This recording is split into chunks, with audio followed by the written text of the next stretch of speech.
Welcome everyone. In this video, I will talk about the breakpoints and variables on Mendix Studio Pro. And also we will look the debugging options on local and cloud. This is the application and I will go to the domain model to create an entity. Just a basic entity is enough for us with one attribute, which is type of integer, let us say, and it starts from 0. Okay, our attribute and entity is ready. Then we can create a microflow to make all of the testing. DS micro. In this microflow, I will retrieve the entity.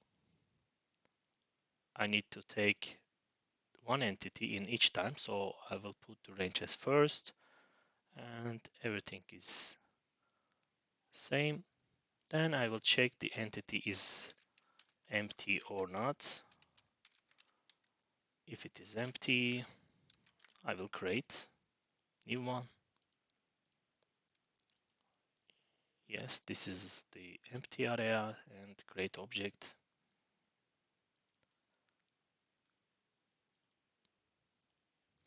Okay, we need a page to display.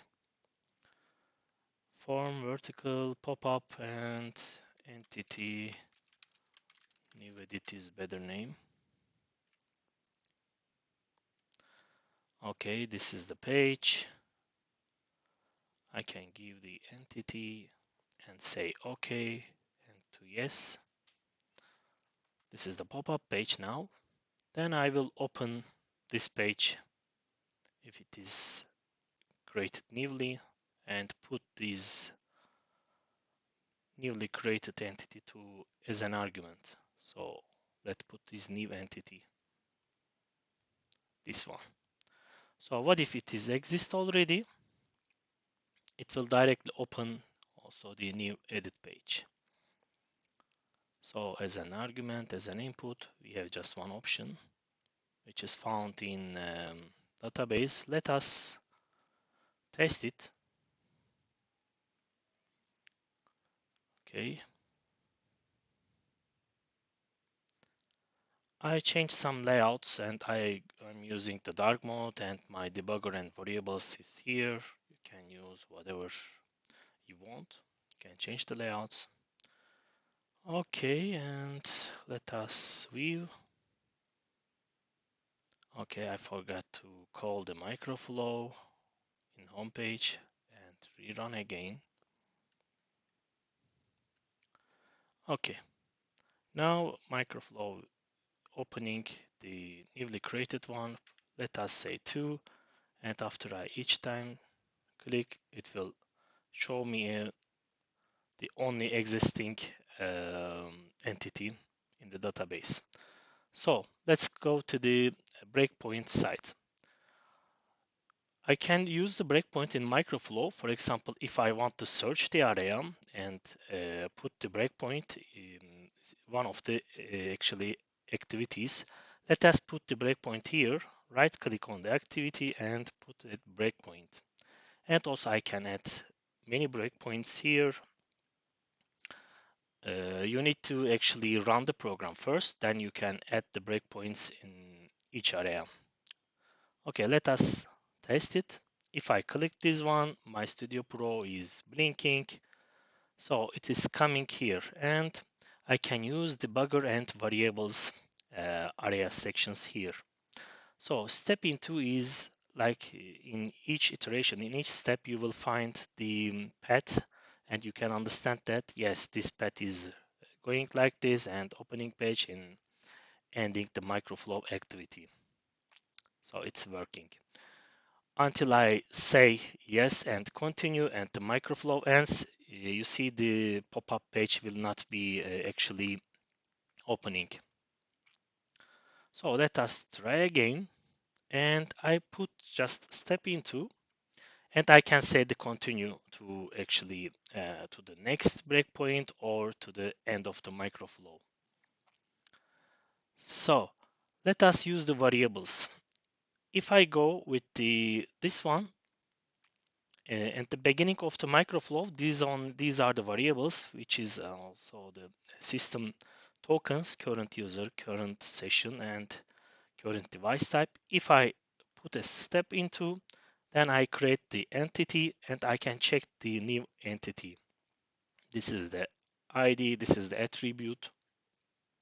So I can take logs or I can take whatever you want, and I can see the actually the runtime variables here. Okay, this is the actually variables while debugging. So how can I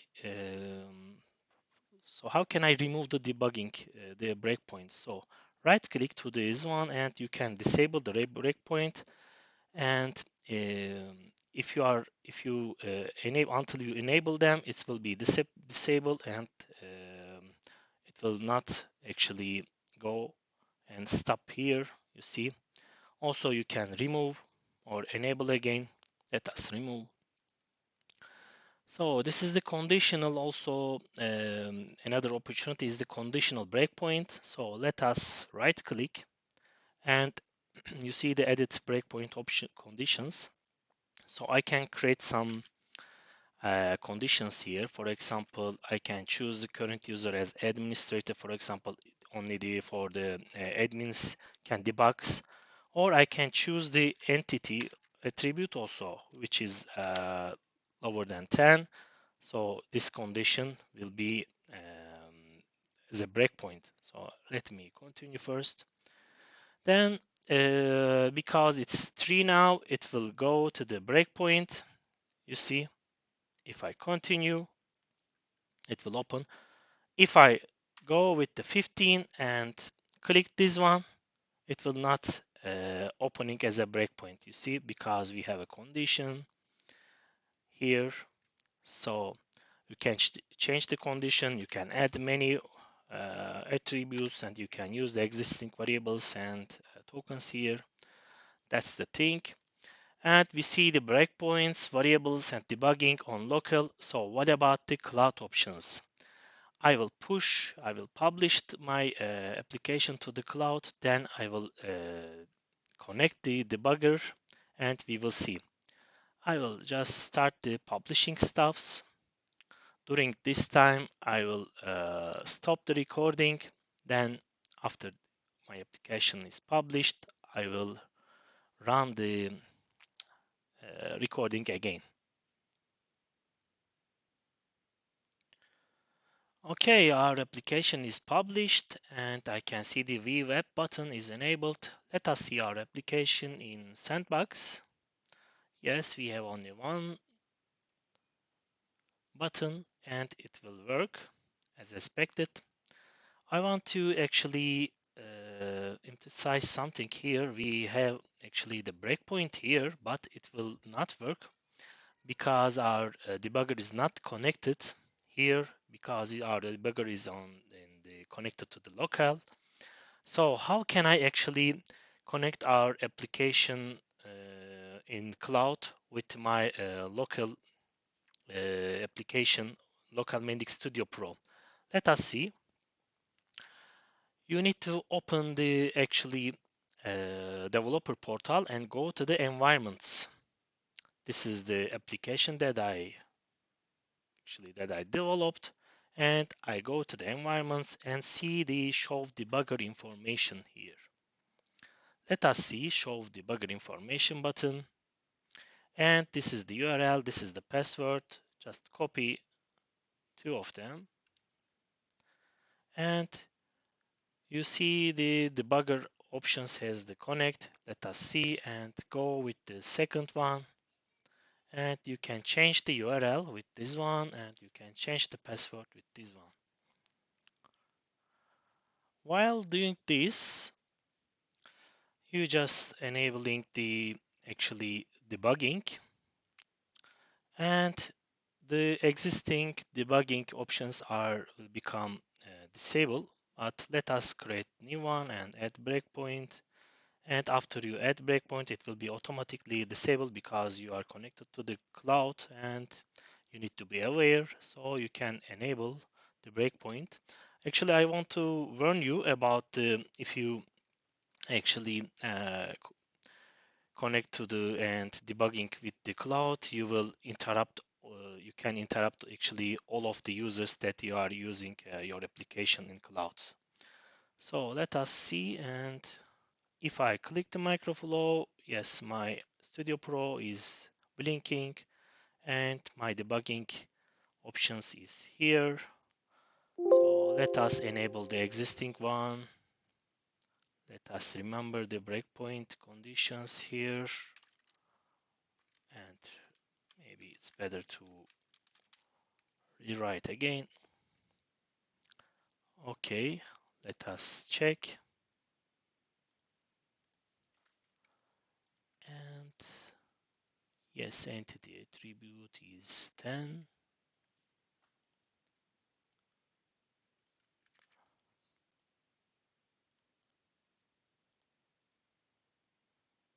Okay,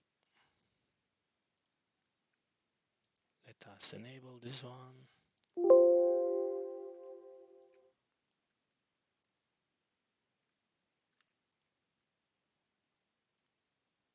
Okay, it will work.